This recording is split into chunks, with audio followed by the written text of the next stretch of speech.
Well, hello and welcome back to these lovely videos, and hoping that you're doing well, and I hope that you're learning a lot with this.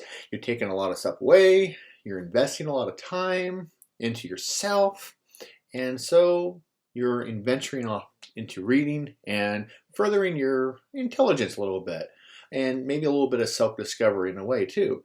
I have a really interesting book today. You might like this book. There's a lot of dense material though, and so it's going to be a lot, but we're not going to have, I'm not going to do it all.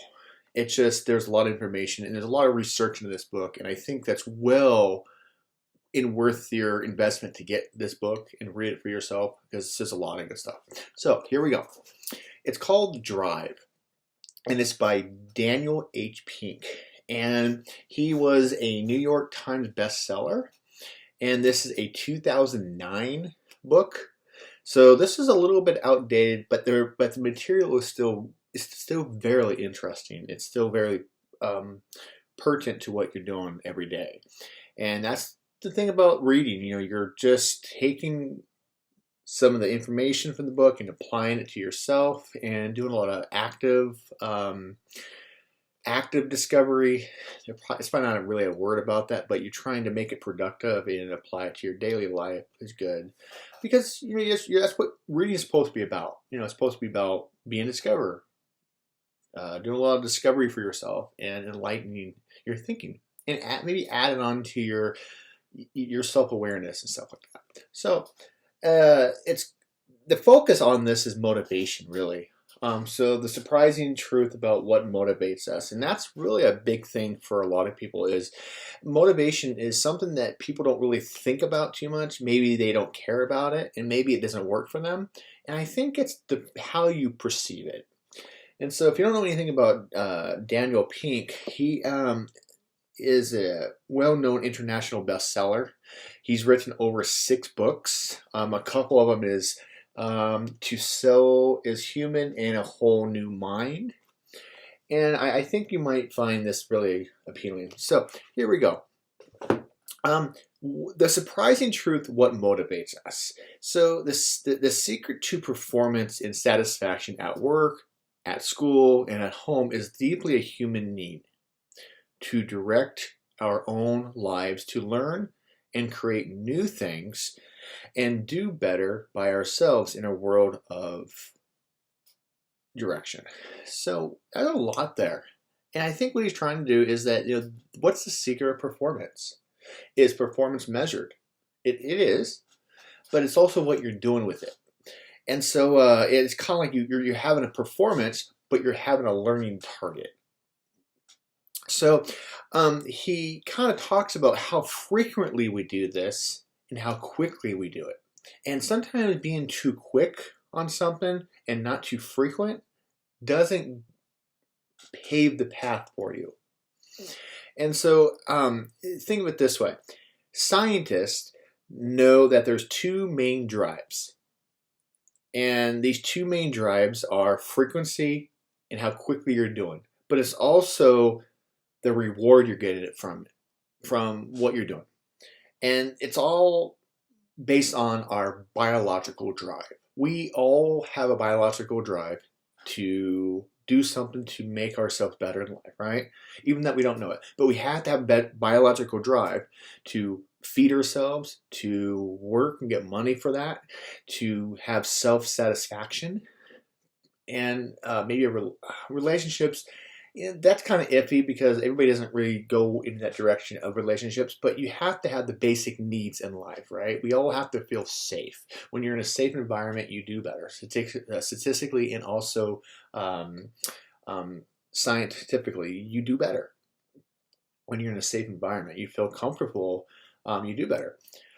And when you have food and shelter and water, you have to have those basic needs to feel good, to survive. And all of us have that. And so we have this biological need in our drive to make sure we're okay, to have that safety. And so it really comes into the rise and fall of motivation for all this to happen. Humans are more than the sum of the biological urges. Now, let me, this guy says, we seek reward and avoid punishment more broadly, right? We love rewards rather than being punished. Humans are sophisticated and want to reach for higher aspirations. We're very sophisticated. We think we are, but I think we're very simple to a certain extent. Because, we all bleed, we all cry, we all sweat, we all have hair fall out, and we all go through death. But, I don't think we're complicated as he calls it. I think we think that way. And so it's really about, you are trying to profit maximization principle. So what he's talking about there by social maximization principle, it replaces the social benefit principle. We all benefit by things happening in our life. We want to. And what he's trying to say, the economy or economics is really the study of our behavior in the world. That's what econ is. It's a study of how the market's kind of going up and supply and demand, but it's really how we as consumers are buying into that and it's helping the product, or helping the stock market and stuff like that, because you have to buy things in order for things to work. But it cannot take away from the social interactions with each other. And we hang on to bad investments longer than we should because we feel a sharper pain for the losing of money. So what he's trying to talk about is that we hold on to bad investments. Bad investments, I don't know. That's really hard to think about because I can't think of a bad investment. If you can, give me a comment. But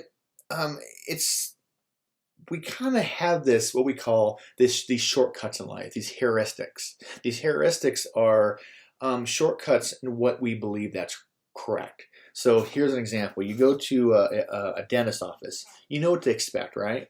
You go to a funeral. You kind of know what to expect. You go to a birthday party. You know how to expect. You go on a long drive. You might know what those are because if you haven't been on a long drive. And so these are our heuristics, our shortcuts in thinking of what's going on. And so we, as human beings, we kind of have these rewards and punishments in our mind because we love to be rewarded for our time and our money and our personality, and we don't like to have punishment because punishment is a negative thing. And so kind of come down to it, it's really just how we perceive the world into that fashion, and what does it mean to have a reward, and does that reward lead to better behavior down the road? So we're going to get into that. So chapter 2 in the book talks about this. He says we want to stay motivated. So he kind of quotes Isaac Newton's first law of motion, which is inertia, right? So if you don't know what Isaac Newton is, he famous scientist, and he says that a body in motion tends to stay in motion unless acted by an opposite reaction. So, for example, if you had a ball sitting on a tabletop, maybe this tape, okay, and then you had this book, and it's just sitting there, and then just sitting there, it's going to be balanced if I can hold this. But if I move it, or if this was an incline, the motion will keep going. And so he's trying to talk about, related this to momentum as well, is that we do this. If you want to get motivated, you have to have something to keep you going. And some things might stop your path. And so he wants to think like this, is that rewards or an activity that you get more for punishment is an activity you will get less for. That's a lot to kind of swallow there, but we as people, we like to see progress. We want to see rewards coming our way if we are rolling down the hill or rolling through life. We want to see that. And if we see rewards and progress, we're going to keep going. We're going to keep going.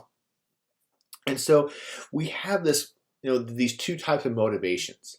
We have intrinsic, and we have extrinsic. Intrinsic is like how you're feeling, what gets you going. Extrinsic is like how you're showing that. So intrinsic is how you are feeling inside to keep this thing going. And then extrinsic is how you're showing that. We try to do this with children, and we try to encourage kids to learn math by paying for work. So in the book, he says this, that if you pay somebody to do a math problem or do a worksheet in a textbook, does that do anything for them if you're paying them to do a homework? That'd be kind of cool, right? You're paying somebody to do a homework assignment, and they complete it, and certainly they become more diligent on that, and they try to do it as quick as they can because they want to get that reward, that pay. But let me ask you something. That is good, but what about the long-term effect? The short term is like, oh, I can get paid to do a homework sheet. But in the long term, what would happen? You will lose motivation. Because you'll be like, well, I'm getting tired of this. It's getting repetitive. I'm getting paid for it, but now I'm kind of like, it's getting boring.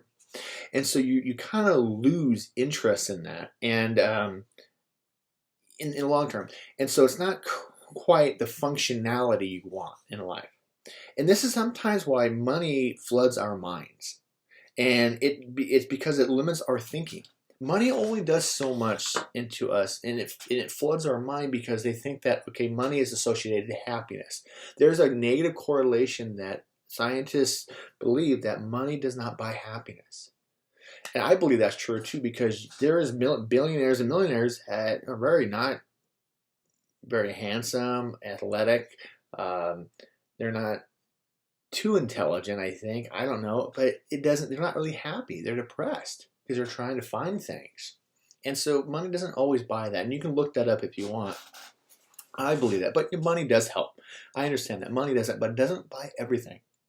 And so they lose that motivational strive, because you're paying somebody to do something. And this is why people want raises a lot of the times, because they think, I've been working here for such a long time, I need money to live, but I need money to go on vacation. And, they think that it will help a lot. Well, it might, but would it buy your happiness? But if you kind of gradually increase it. So off topic a little bit on that, but it's really the morality of things too. What's the right and wrong with it? Is it money going to buy everything, or is it morality to do the right thing? And so it's a moral reason. And sometimes goals can narrow our focus. And I talked to other videos about, here's a goal that you can see, and here's you. And you can see that goal, but it depends on your journey to get there. And goals can narrow your focus a little bit. Depends on what the goal is. And so when negative consequences are imposed on behavior, they will produce a reduction of that particular response. It's going to hurt to get to that goal. I think that's what has happened, because people don't want to set goals because, one, is that they don't know how, or two, they don't want to have the consequences of not doing them. And I think what he's trying to show is that when negative consequences are imposed on somebody, they're less likely not going to do anything. It's like, well, what's the use of this? And so you kind of have to have a growth mindset on that too. And let's say, for example, you have a son or a daughter or whatever, and you're paying them to take out the trash. So like chores, right? And pretty much the guarantee the kid will never do it for free again. So here's what it says. Pay your son to take out the trash, and you pretty much guarantee the kid will never work free again. Is that true? So rewards are addictive. And that once offered a contingent reward makes an agent expect it, whatever a similar task is forced, which in turn compels the principal to use reward over and over again. Rewards are addictive in that once offered. So he's trying to say is that it helps, but after a while it doesn't, because they expect more.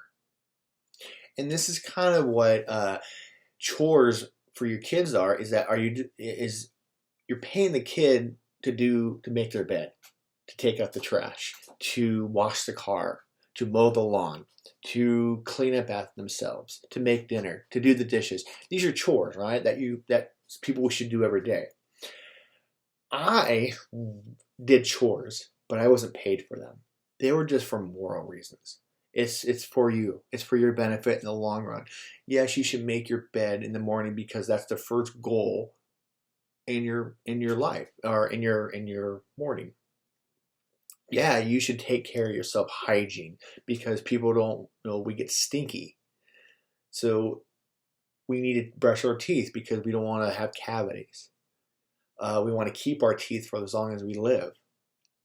And you want to clean your room because you don't want no clutter, and you don't want insects, mice, or mold, or whatever that you have in your room. You want to make it look nice. What if you have somebody come over and they want to see your room, and maybe they're a friend? They come into, it's how they perceive you. Oh my God, this my friend's messy. I did not know about this. So maybe it's a judgment call.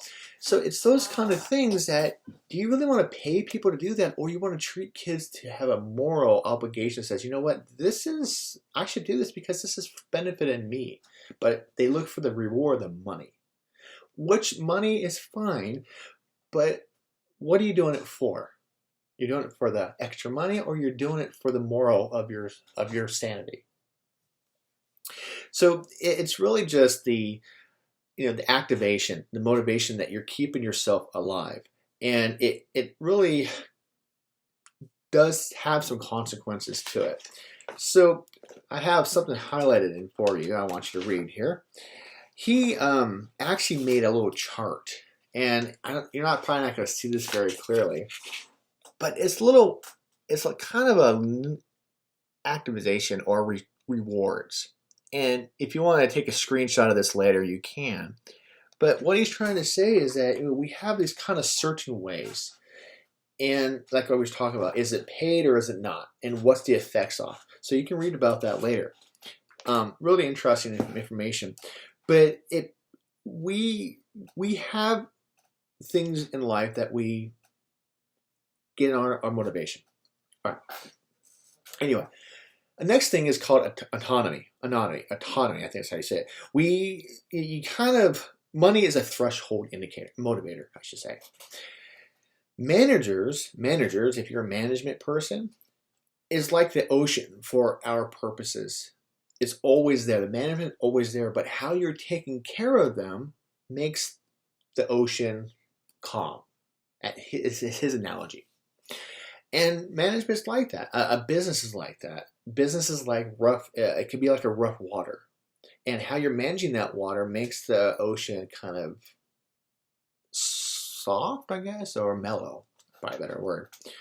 But it's really just how you control in your life too. And so it goes into this, and you have to really be flexible on yourself too. And it's really about attitude, because attitude's everything. Anyway, so let's keep on going here.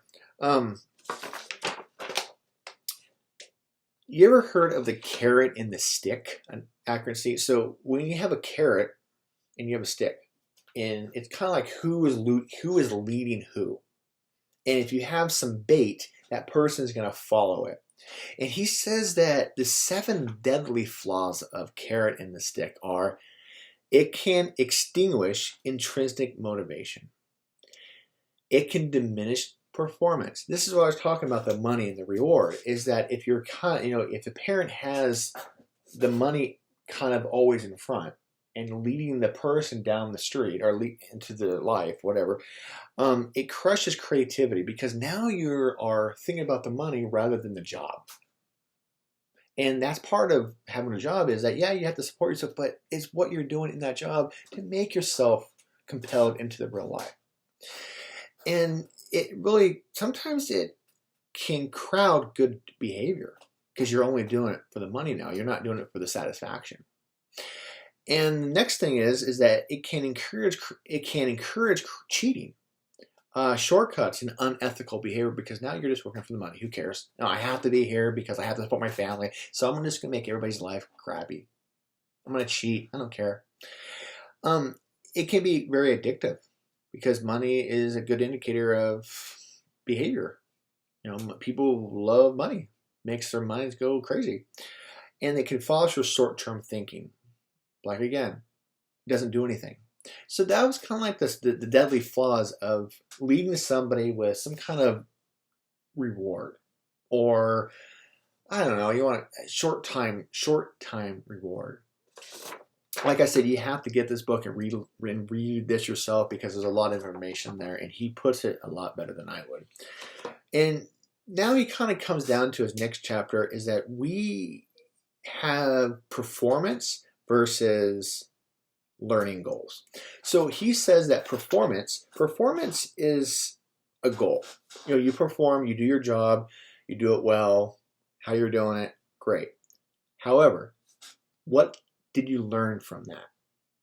Because performance is kind of like a goal, right? It's a goal. Up here, here's your goal. You're trying to get to that goal. So great, your performance is that. But he says that doing it is learning it. So he brings up about French. So let's say a student is in a French class, in a foreign language class, right? And they get an A.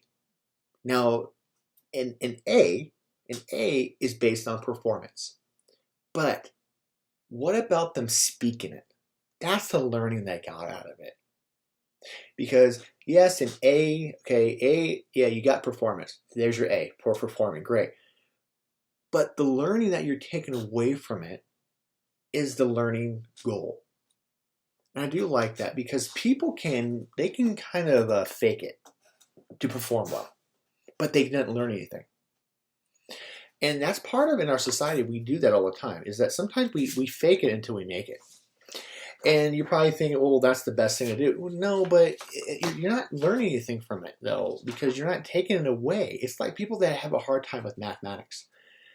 The reason they don't really do well in mathematics is because they are scared, or maybe they got talked down to when they were a kid, or they're afraid of being criticized, or they just didn't have a good background. And I understand, or the mind for it. But there's a lot of philosophy there, so that's just another topic. But mathematics is not hard at all. It's just that you have to put time and practice and patience into it, and investment. And it's really about just, hey, performing and teaching it too. They always say is that you don't know something until you teach it.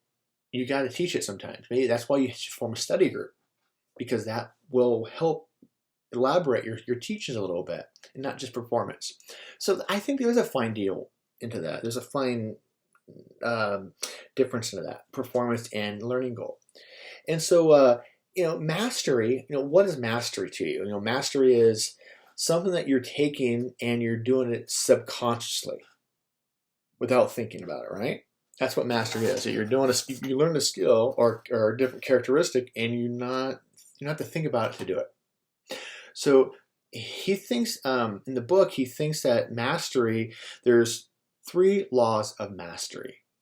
1, mastery is a mindset. Mindset is that performance versus that learning goal. 2, mastery is pain.